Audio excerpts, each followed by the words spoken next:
오늘의 헤드라인입니다. 구지역에 발생한 경기 안성의 농장을 방문했던 차량이 충북 지역의 12개 농장에도 들렀던 것으로 확인됐습니다. 충북 지역으로 구지역 확산 가능성이 있는 만큼 일부 농가의 차량과 가축 이동이 금지됐습니다. 치료를 위해 뇌 일부를 잘라내도 정상적인 기억력을 오랫동안 유지하는 원리가 밝혀졌습니다. 해마의 일부가 없어도 뇌의 다른 부위가 이를 보완해 기억 기능이 유지되는 것으로 나타났습니다. 혈관은 한 번 손상되면 회복하지 못해 심근경색이나 말초 혈관 질환 등 질병으로 이어지기 쉬운데요. 국내 연구진이 초음파를 이용해 생체에 적합한 인공혈관을 개발해 혈관 질환의 치료 가능성을 높였습니다. 자세한 내용 취재 기자와 함께 알아보겠습니다. 경제력이 있으면서 인터넷과 스마트폰 등 IT 기기를 능숙하게 다루는 장년층을 이른바 실버 서퍼라고 부릅니다. 오늘 생각연구소에서는 일방적인 소비자에서 생산자로 변하고 있는 실버 서퍼의 트렌드에 대해 얘기 나눠봅니다.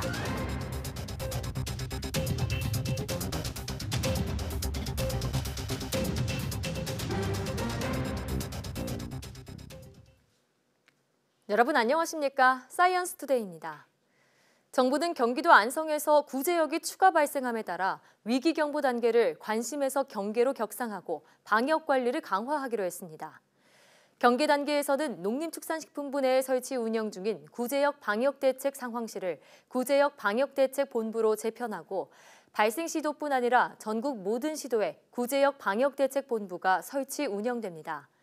또한 발생 시도와 인접한 시도 주요 도로에 통제 초소와 거점 소독 장소를 설치해 축산 차량을 소독합니다.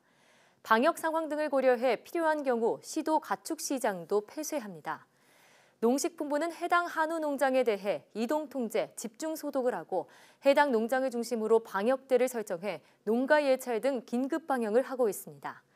발생 농장과 농장주 가족이 운영하는 농장 등 4곳에 대해 예방적 매몰 처분을 하고 500m 이내 우제류 농장 14곳에 대해서 정밀 검사를 할 것이라고 밝혔습니다. 농식품부는 경기 안성시를 시작으로 경기도와 인접 지역인 충북, 충남 등에서 사육 중인 모든 우제류 사육 농장에 대해 단계별로 긴급 백신 접종을 하고 있습니다. 구제역이 발생한 경기도 안성시 금광면의 젖소 농장을 방문했던 차량이 충북 지역의 12개 농장에도 들렀던 것으로 확인됐습니다. 충청북도는 구제역 역학조사 과정에서 안성시 금광면의 젖소 농장을 이틀 전 방문했던 축산업 차량이 이전에 충북 지역의 12개 축산 농장도 방문했던 것으로 확인됐다고 밝혔습니다.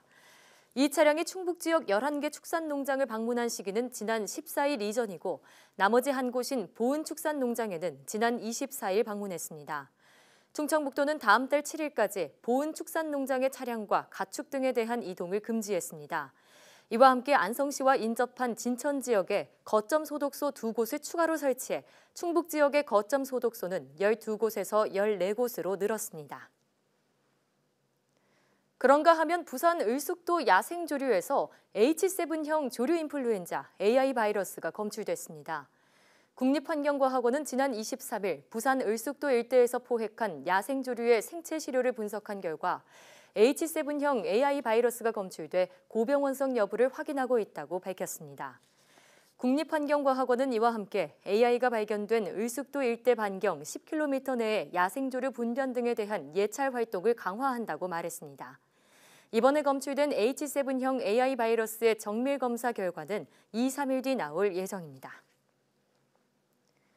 녹조나 적조 현상의 주범으로 꼽히는 식물 플랑크톤이 수온보다는 질소나 인 등 영양염류의 농도에 의해 늘어나는 것으로 나타났습니다. 서울대 지구환경과학부 연구팀은 바닷물의 온도와 영양염류 농도를 64개 조건으로 만들어 식물 플랑크톤의 양을 비교한 결과 이렇게 나타났다고 밝혔습니다. 연구 결과 수온만 높아지면 식물 플랑크톤 양의 변화가 없었지만 영양염류 농도가 함께 높아지면 식물 플랑크톤의 양이 유의미하게 증가했습니다. 특히 온난화 상황에서는 영양염류인 질산염과 엽록소의 비율에 따라 식물 플랑크톤의 양이 늘어나거나 줄어드는 것으로 나타났습니다. 연구팀은 이번 연구 성과가 온난화 상황에서 식물 플랑크톤의 변화를 예측하는 데 새로운 지표가 될 수 있다고 설명했습니다. 미국 시카고를 비롯한 중북부 지역의 체감 기온이 영하 50도 밑으로 떨어지는 등 기록적인 한파가 몰아치고 있습니다. 일리노이주 전역은 재난 지역으로 선포됐습니다. 보도에 이종수 기자입니다. 미국 중서부 일리노이주 최대 도시 시카고에 기록적인 한파가 몰아쳤습니다. 매서운 추위에 강이 꽁꽁 얼었고 동물원도 문을 닫았습니다.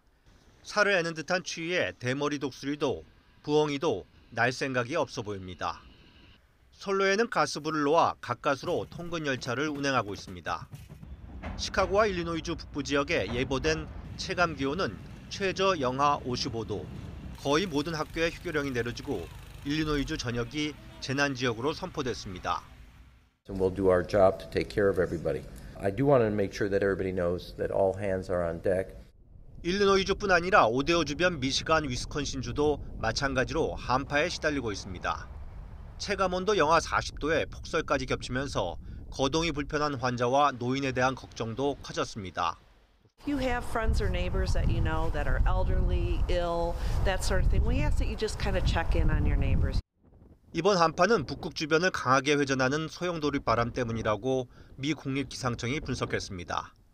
소용돌이 바람은 제트기류 영향으로 북극 주변에 갇힌 채로 회전하지만 지구 온난화 등 여러 이유로 남아있는데 이번 주말부터는 누그러질 것으로 예상됐습니다.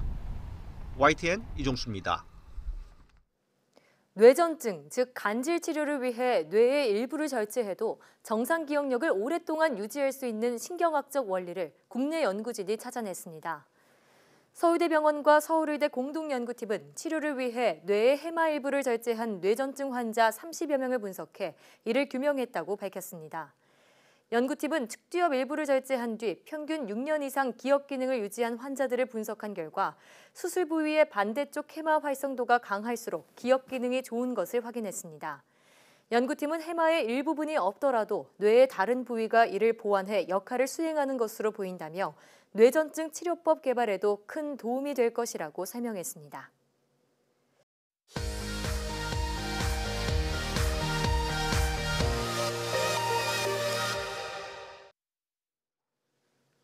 화제의 뉴스를 골라 과학 기자의 시선으로 분석하는 과학 본색 시간입니다. 오늘은 최소라 기자와 함께하겠습니다. 어서 오세요. 안녕하세요. 네, 오늘 준비한 첫 소식은 어떤 건가요? 네, 국내 연구진이 줄기세포를 이용해서 인공혈관을 만들어서 쥐한테 이식하는 데 성공했는데요. 예.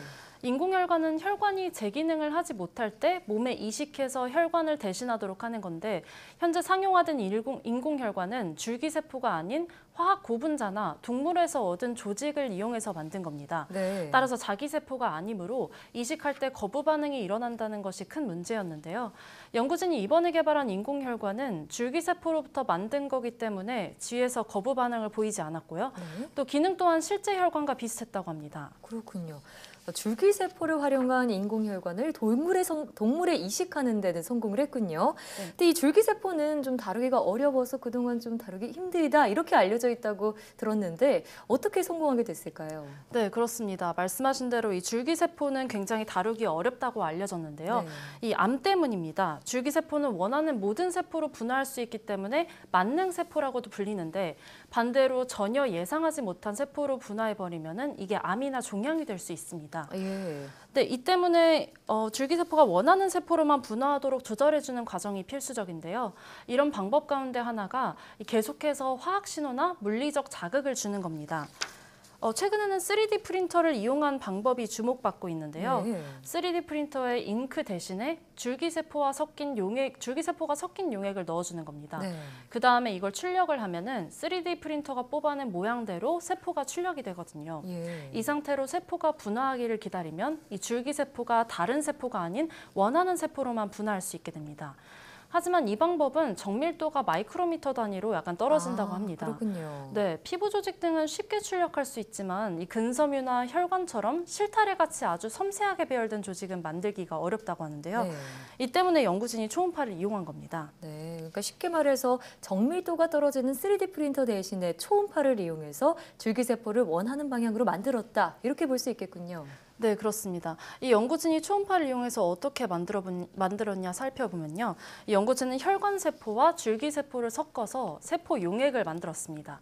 이 가운데 섞여 있는 줄기세포가 나중에 혈관세포로 분화하도록 하는 게 이 실험의 목적인데요. 네. 이 과정을 쉽게 하려고 이 연구진이 초음파를 가한 겁니다. 단 10초 정도만 자극을 주는 거로도 충분했다고 하는데요. 연구진 말 한번 들어보겠습니다. 액체 상태 하이드로젤에 줄기세포와 혈관세포를 섞어 강제에 주입한 다음 음파를 용액에 쏘아주면 세포들은 압력이 낮은 곳으로 이동하게 되어 혈관과 같은 형태로 배열이 되게 됩니다. 세포가 배열되면 하이드로젤을 붙여 인공혈관 조직을 만듭니다.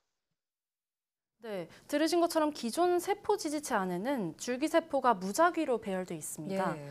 네, 그런데 세포들의 음파를 쏘아주면은 압력이 높은 곳과 낮은 곳 이렇게 차이가 생기기 때문에 이렇게 세포들은 압력이 낮은 곳으로 가게 되고요. 따라서 고르게 정렬되는 것을 볼 수 있는데요.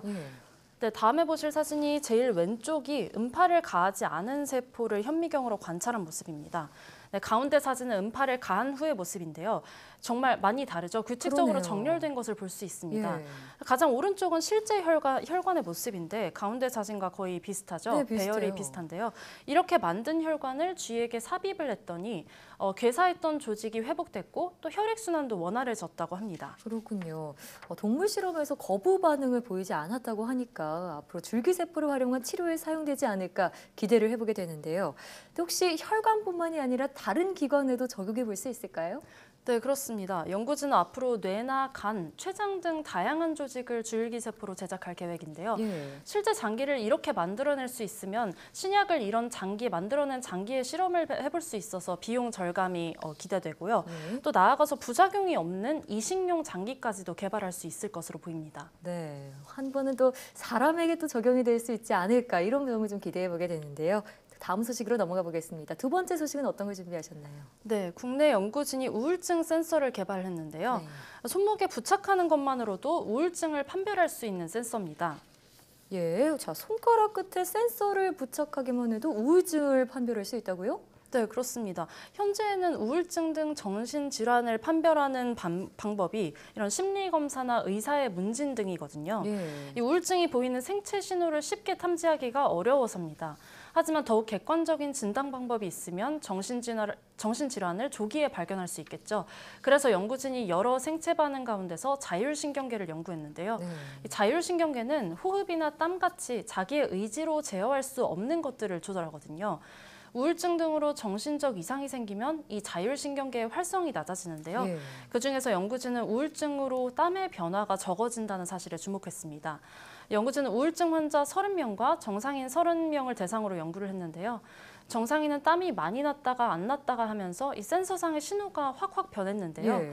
우울증 환자는 땀의 변화가 미미하거나 땀이 아예 안 났다는 겁니다. 예, 그 정신질환이 땀에까지도 영향을 주는군요. 좀 처음 아는 사실인데요. 그러면 땀이 어떻게 났냐에 따라서 우울증 환자인지 아닌지를 판별해낼 수 있다. 이런 말씀이시군요. 네, 그렇습니다. 이 연구진이 개발한 거는 이 피부에서 나는 미세한 땀의 변화를 측정할 수 있는 센서인데요. 이게 피부 전도도라는 것을 측정하는 센서입니다. 예. 피부 전도도는 거짓말 탐지기에서도 이 거짓말 판별할 때 쓰이기도 하는 건데요. 피부에 전기가 통하는 정도를 측정하는 그런 척도입니다. 땀이 많이 나면은 피부 전도도가 높아지고 땀이 적게 나면 피부 전도도가 낮아지는데요. 네. 교감신경이 활성화돼 있는 정상인은 피부 전도도의 변화가 매우 크고요. 반면에 우울증 환자는 피부 전도도 변화가 적거나 없는 것으로 나타난 겁니다. 네. 일단 병원에 가서 뭐 문진과 같은 그런 복잡한 절차를 거치지 않아도 간단한 기계만으로 우울증을 판별할 수 있다고 하니까 기발하다 이런 생각이 드는데요. 정확도는 어느 정도 되나요? 네, 현재 정확도는 한 75% 정도라고 하는데요. 생각보다는 높지는 않을 수 있습니다. 그러네요. 하지만 현재로서는 그 60명을 대상으로 데이터를 확보한 것이기 때문에 그렇다고 보고 있고요. 더 많은 데이터를 축적을 한다면 정확도가 앞으로 더 나아질 것으로 보입니다. 네, 유의미한 결과가 있기 덕분에 좀 상용화가 된다면 좋겠다라는 생각이 드는데 연구진의 앞으로의 계획은 어떻게 되나요? 네, 연구진은 이 기기를 웨어러블 시계 같은 곳에 부착하면 유용할 것이라고 보고 있는데요. 시계를 항상 차고 다니기 때문에 착용자의 정신질환을 조기에 파악할 수 있다고 보고 있고요.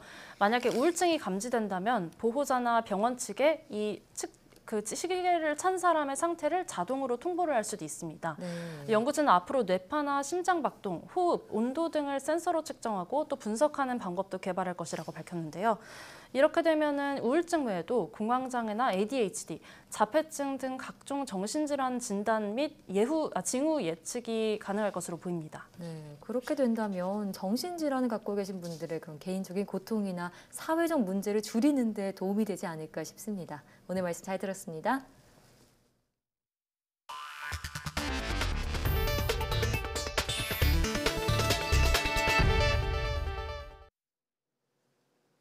정부가 ICT 산업의 지속적인 성장을 위해 올해는 지난해보다 20% 늘어난 2조 원의 예산을 투입합니다. 과학기술정보통신부는 제7차 경제활력대책회의에서 이런 내용을 담은 ICT 산업 고도화 확산 전략을 발표했습니다. 이에 따라 과기정통부는 ICT 분야 중소벤처기업의 기술 혁신을 위한 바우처 사업을 4년 동안 7천억 원 규모로 확대하고 1조 2천억 원의 펀드를 조성해 고성장 ICT 기업에 투자할 계획입니다. 또 소프트웨어 인재 등 ICT 분야의 인력 양성 사업에도 지난해보다 40% 늘어난 2,300억 원을 지원할 방침입니다. 과기정통부는 이번 전략을 통해 2022년까지 ICT 분야 일자리가 10% 늘고 수출액은 지난해보다 20% 증가할 것으로 기대했습니다. 손목시계처럼 생긴 스마트 밴드는 걸음수 등을 측정해줘서 건강에 관심 있는 분들이 많이 찾는 제품인데요. 그러나 시중 제품 절반꼴로 열량 소모량 측정 오차가 20%를 넘고 가격도 천차만별이어서 잘 따져보고 골라야 할 것 같습니다. 신윤정 기자가 보도합니다. 웨어러블 디바이스 하나인 스마트밴드. 스마트폰과 연동돼 문자와 전화 수신 알림이 가능하고 손목에 차고 있으면 심박수와 걸음수 등을 측정해줘 건강관리에도 도움이 될 수 있습니다. 피트니스 관련된 헬스라든지 많이들 쓰시기 때문에 그분들이 이제 젊으신 층도 물론이고 좀 나이 드신 분도 많이 찾으시는 제품인 것 같아요. 가격은 3만 원대부터 17만 원대까지 다양한데 꼭 비싸다고 주요 성능이 뛰어난 건 아니었습니다. 한국소비자원이 소비자들이 많이 쓰는 6개 제품을 조사한 결과 열량 소모량 측정 정확도가 오차 범위 10% 이내인 제품은 없었습니다. 3개 제품은 양호, 인바디 제품 등 3개는 측정 오차가 20%가 넘어서 보통 수준에 머물렀습니다. 운동거리 측정 정확도는 중국의 저가 브랜드인 샤오미 제품이 가장 떨어졌습니다. 전체 측정 정확도만 보면 5만 원대 코아코리아와 16만 원대 삼성전자 제품이 비슷하게 좋은 평가를 받았습니다. 저렴한 제품의 경우 기본적으로 맨손 운동이라든지 달리기, 러닝머신들에 좀 특화가 되어 있고요. 고가의 제품 기업 같은 경우는 GPS 내장 또는 와이파이 내장, 그리고 수영이 가능하다거나 각종 영법 분석이 가능했고요. 배터리 완전 충전 뒤 사용 가능 시간은 2.3일에서 12.7일로 차이가 났는데 화면 크기와 탑재된 기능 차이 때문이라고 소비자원은 설명했습니다. 이에 따라 제품을 선택할 때는 사용 목적과 생활 패턴을 고려하고 가지고 있는 스마트 기기와 호환이 되는지를 확인하라고 조언했습니다. YTN 신윤정입니다. 지난해 2월 4일 연령의료 결정법이 시행된 뒤 1년 동안 연령의료를 유보하거나 중단한 사람이 3만 5천 명을 넘어선 것으로 나타났습니다.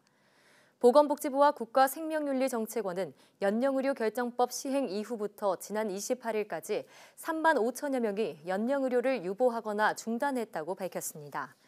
연령의료는 치료 효과 없이 환자의 생명만을 연장하기 위한 의료 행위로 심폐소생술, 인공호흡기, 혈액투석, 항암제 투여 등 4가지를 말합니다.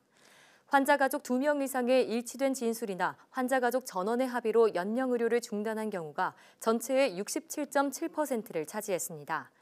연령의료 계획서를 써서 연령의료를 중단한 환자는 31.5%였고 미리 사전 연령의료 의향서를 작성해뒀다가 연령의료를 중단한 환자는 0.8%에 그쳤습니다. 지방 중소벤처기업들이 겪는 가장 큰 어려움 가운데 하나가 자금난입니다. 수도권과 떨어져 있고 정보와 전문가 등이 부족하기 때문인데요. 지방기업을 위해 벤처캐피털과 금융권, 지방자치단체가 머리를 맞댔습니다. 이정우 기자입니다. 대전에서 설립된 벤처 캐피털이 금융권과 손을 잡았습니다. 지역 기업의 성장 과정에서 필요한 투자와 융자 등 복합 자금 지원을 한 차원 강화하기 위해서입니다.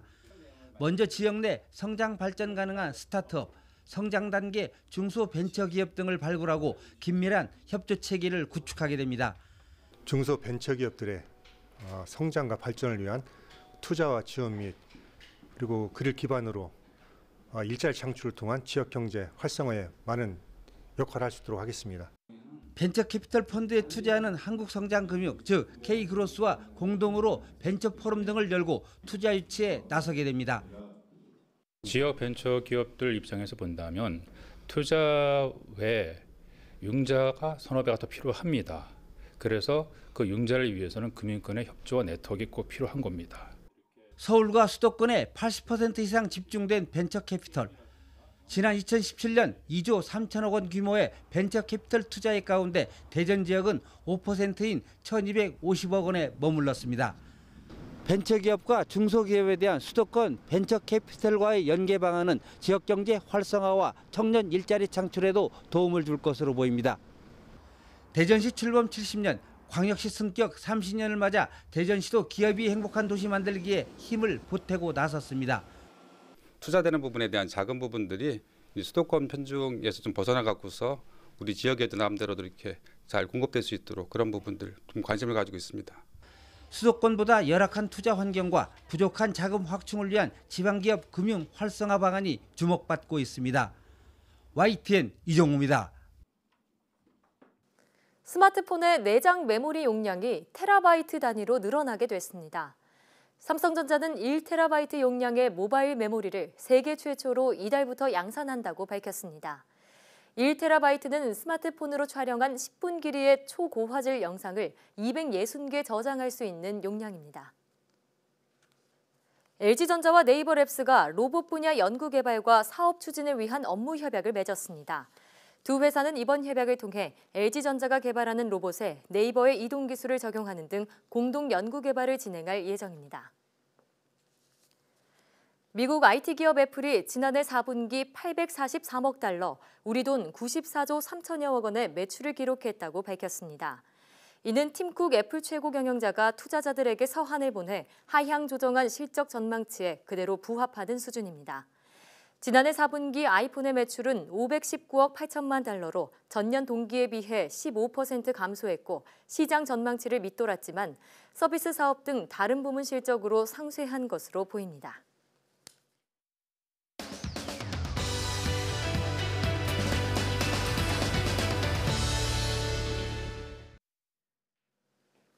최근 한 손엔 스마트폰, 다른 한 손엔 마우스를 잡은 디지털 시니어가 늘고 있다고 합니다. 이렇게 디지털 기술을 활용하는 시니어들이 증가하는 이유는 무엇일까요? 오늘 생각연구소에서는 시니어 트렌드를 주도하는 실버 서퍼에 대해 알아보겠습니다. 연세대학교 심리학과 이동기 교수와 함께합니다. 어서 오세요. 네, 안녕하세요. 네. 자, 지난해 8월 우리나라가 공식적으로 고령 사회에 진입을 했죠. 최근 들어 유행에 민감한 고령 세대들이 늘고 있다고 하는데요. 이런 걸 두고 실버 서퍼라고 부른다고 들었습니다. 네, 발음하기 쉽지 않은데요. 네. 이게 노인을 의미하는 실버라는 단어 많이 아실 것 같고요. 그다음에 인터넷 서핑을 얘기하는 서퍼, 이게 두 개를 합쳐서 실버 서퍼라고 하는데요. 그러니까 실제로 경제력 좀 있고 그다음에 스마트폰이나 인터넷 이런 걸 잘 활용할 수 있는 일종의 IT 기기를 잘 다루는 그런 장년층을 말하는 단어입니다. 한국 콘텐츠진흥원이 발표했는데요. 2019년 콘텐츠 산업 전망의 6대 키워드 중에 하나로 선정됐다고 합니다. 그렇군요. 저는 지하철로 출퇴근을 하는데 실제로도 보면 정말 중장년층뿐만이 아니라 노년층들도 스마트폰에 다 쓰고 계시는 것 같더라고요. 네. 실제로 IT 기기를 능숙하게 다루는 장년층이 어느 정도 되나요? 실제로 많이 이제 증가했는데요. 원래는 사실 콘텐츠 시장 자체는 원래 젊은 세대들이 많이 주도를 했잖아요. 현재 근데 50대가 전 세대 유튜브 이용률 3위에 등극했습니다. 그리고 실제로 실버 크리에이터들도 많이 증가를 하고 있고요. 크리에이터까지요? 네네. 지금 실제로 5060 세대 온라인 쇼핑 구매 비중을 살펴보면요. 2014년에 17%였는데 2018년에는 27%로 증가를 했고요. 2014년 대비해서 생각해 보면 50대에서 130% 증가. 그리고 60대에서는 171%나 증가했다고 합니다. 네. 아무래도 이런 그 실버 그 쇼핑족이 많이 늘어난 이유 중에 하나는 스마트폰이 사용하기 훨씬 수월해진 거가 그 배경인 것 같은데요.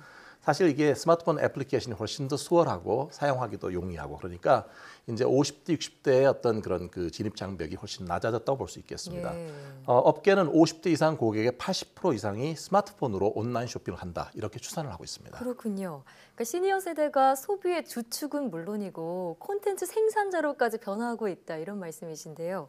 근데 요즘 방송만 봐도요. 실버 세대를 주제로 하는 그런 방송 프로그램들이 많은 것 같아요. 네, 상당히 다양한 그런 프로그램들이 많은데요. 네. 아마 많이 보셨겠지만 TVN에서 했던 그 꽃보다 할배라는 프로가 있었죠. 즐겨봤었어요. 네, 평균 76세의 할아버지들이 유럽 배낭여행을 간다. 예. 옛날엔 사실 이런 어떤 그 아이템이 버라이어티 프로그램 별로 없었잖아요. 네. 그러니까 새로운 아이템으로 등극을 했는데요.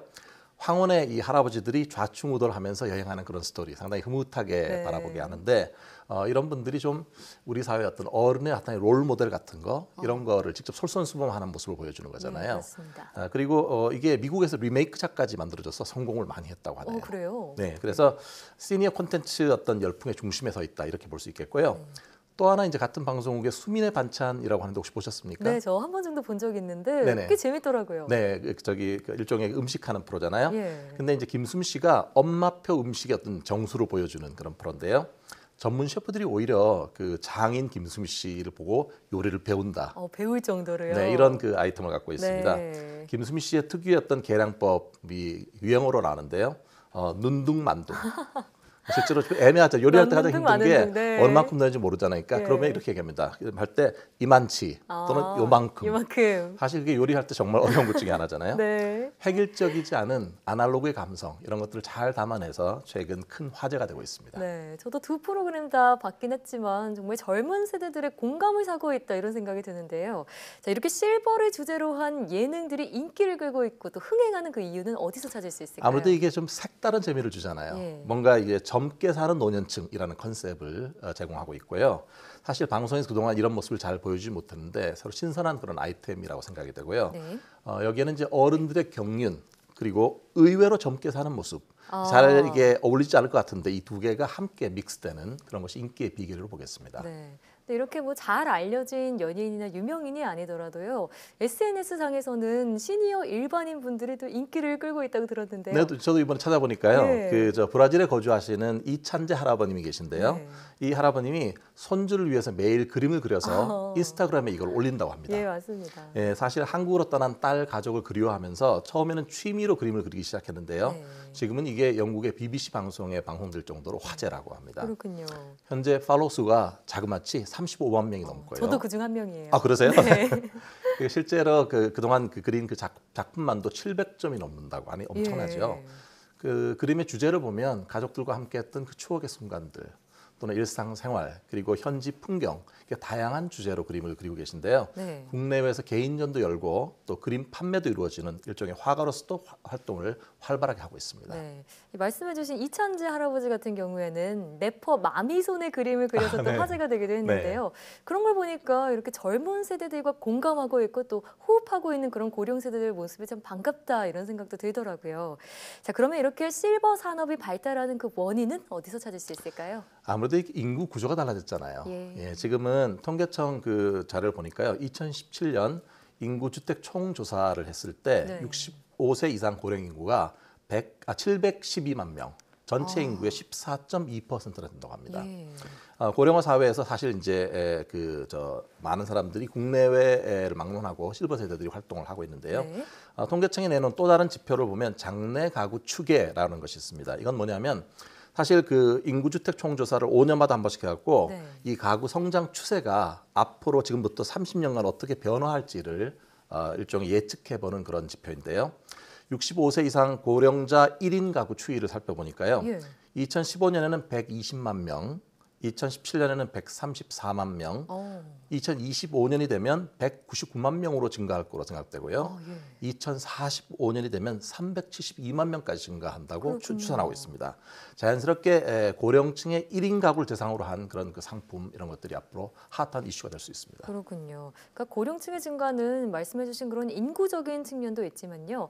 어떻게 보면 좀 젊은 세대와 좀 가까워지고 싶고 그들의 유행을 따라가고 싶은 실버 세대의 그런 마음도 담겨 있지 않을까 싶은데요. 좀 되게 반가운 것 같아요. 세대 간에 훨씬 더 격차가 좁아지잖아요. 그렇습니다. 사실 그렇습니다. 원래 IT 분야가 원래 이게 복잡하고 또 빨리 변하니까 사실 젊은 세대의 전유물처럼 생각을 했는데 사실 고령 세대들도 그런 것들을 좀 정보 간의 격차 이런 거 있지 않습니까? 이런 걸 좀 따라잡겠다는 생각이 많이 있는 것 같아요. 그래서 공부도 많이 하시고 그런 것 같은데요.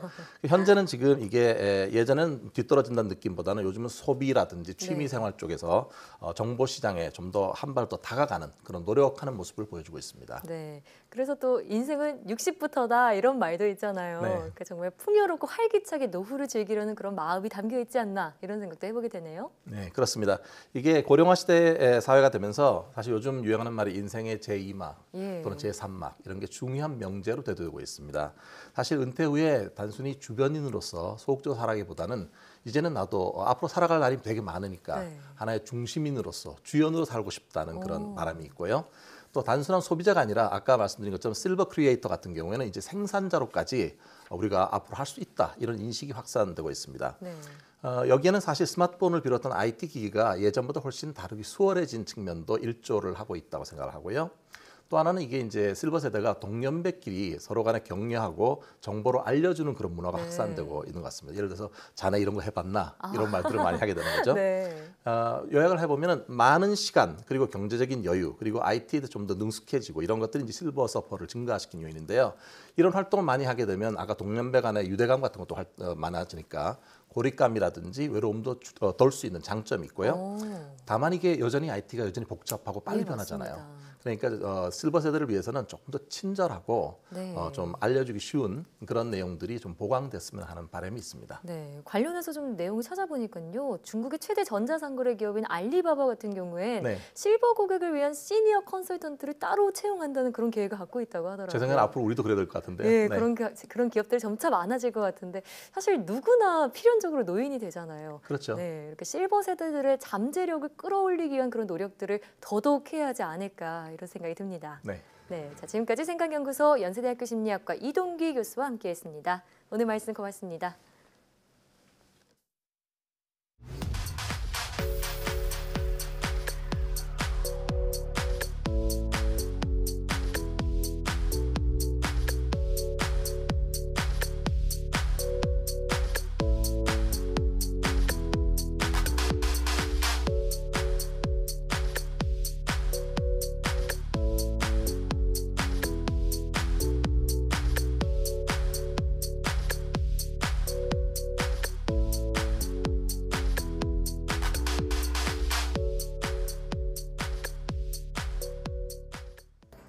줄기세포를 이용한 기술은 어디까지 왔을까요? 최근 전 세계적으로 줄기세포를 이용해 각종 장기를 개발하는 연구가 활발히 진행 중인데요. 이렇게 해서 탄생한 미니 장기를 오가노이드라고 합니다. 오가노이드는 암을 비롯한 다양한 질병 치료에 있어 환자 개개인에게 최적화된 치료법을 제공할 것으로 기대되고 있는데요. 줄기세포 연구의 획기적인 발전으로 난치병을 치료하는 날이 오길 기대하며 사이언스 투데이 오늘은 여기서 이만 인사드리겠습니다. 함께해 주신 여러분 고맙습니다.